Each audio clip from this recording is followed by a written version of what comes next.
Hey everyone, welcome back to our channel. Today, I will be showing you how to create text on Canva using your phone.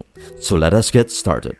To begin, open your Canva application and tap on the plus icon located below to create a new canvas.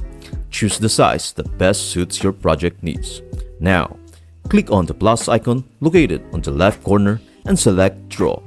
Here, you will find three different markers to work with. The blue one is thin, the red one is a bit thicker, and the yellow one is the thickest. Use the one that fits your preferences and project requirements. To erase any marks, simply click on the pink eraser. To change the color of the marker, tap on the color icon next to the eraser.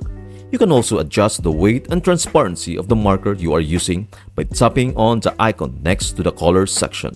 With these drawing tools, you can add your creative touch to your Canva designs and personalize them with the hand-drawn elements.